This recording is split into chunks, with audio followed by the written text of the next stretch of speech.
हर हर महादेव सभी को।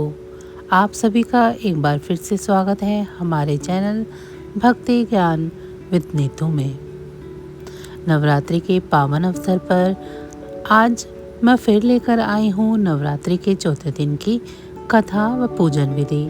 आज हम दुर्गा माँ के चौथे स्वरूप माँ कुष्मांडा की आराधना करेंगे।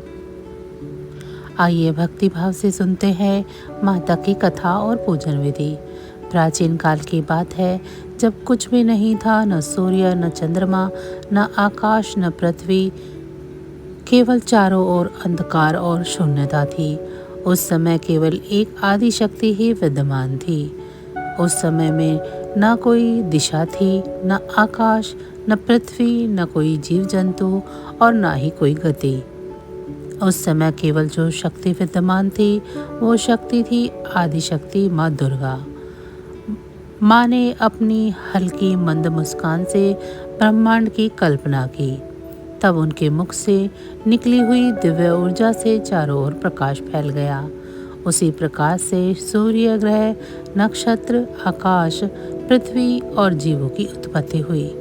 इसी कारण इन्हें कुष्मांडा कहा गया, जिसमें कु का मतलब होता है छोटा, ऊष्मा यानी ऊर्जा और ताप, अंड का मतलब होता है ब्रह्मांड, यानी माता ने अपनी सूक्ष्म मुस्कान और ऊर्जा से ही इस ब्रह्मांड रूपी अंड का निर्माण किया।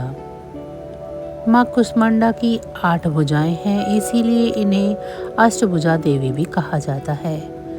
इनके हाथों में अमृत कलश, गदा, धनुष, बाण, चक्र, कमल, माला और कमंडल सुशोभित रहते हैं। माता का वाहन सिंह है। माँ कुष्मांडा ने समस्त सृष्टि के छोटे से विशाल ब्रह्मांडीय अंड को जन्म दिया।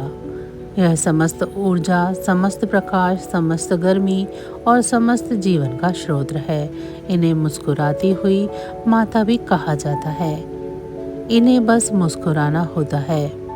बस बाद में इन्होंने समस्त ब्रह्मांड की रचना की और अपनी शक्ति को सूर्य के मंडल में स्थापित किया, जिससे ब्रह्मांड को प्रकाश और ऊष्मा प्रदान करने के लिए सूर्य की शक्ति प्राप्त हुई। प्रकाश की स्रोत के रूप में माँ कुष्मांडा को सूर्यदेव, सूर्य भगवान का मार्गदर्शन कराने वाली भी कहा जाता है।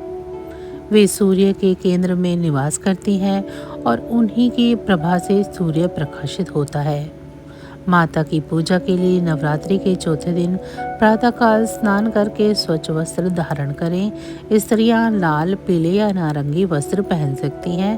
पुरुष पीले या सफ़ेद वस्त्र पहन सकते हैं।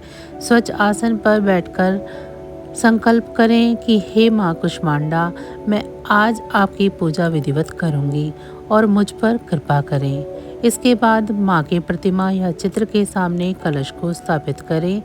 दीपक और धूप जलाएं। रोली, अक्षत, मूली और पुष्प अर्पित करें। माता को विशेषता गेंदे या कमल के फूल प्रिय हैं।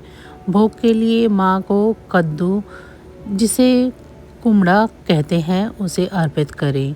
दूध से बनी मिठाइयाँ, मालपुए, हलवा, नारियल और गुड़ भी चढ़ाएं। माता के पूजन के लिए इन मंत्रों का जाप करें। माता का बीज मंत्र है ओम ऐं ह्रीं क्लीं चामुंडाय विजय और माता का पूजन मंत्र है ओम देवी कुष्मांडाय नमः। इस मंत्र का 108 बार जाप करने से विशेष फल मिलता है। इस दिन दान करने का भी विशेष महत्व है। गरीबों को भोजन कराएं। फल, अनाज, वस्त्र और कुमड़े का दान करें। ब्राह्मण, गौ या गाय को भोजन कराने से माता की कृपा कई गुना बढ़ जाती है। माँ कुष्मांडा को कुम्भड़ा भी चढ़ाया जाता है, जो कि कद्दू होता है। कुम्भड़ा अंदर से खोखला और हल्का होता है। यह अहंकार रहित हृदय का प्रतीक है। इसमें अनेक बीज होते हैं, जो कि संपन्नता और सृष्टि की वृद्धि का प्रतीक है। इसका उपयोग औषधि में भी होता है। यह स्वास्थ्य और आयु की वृद्धि का प्रतीक है।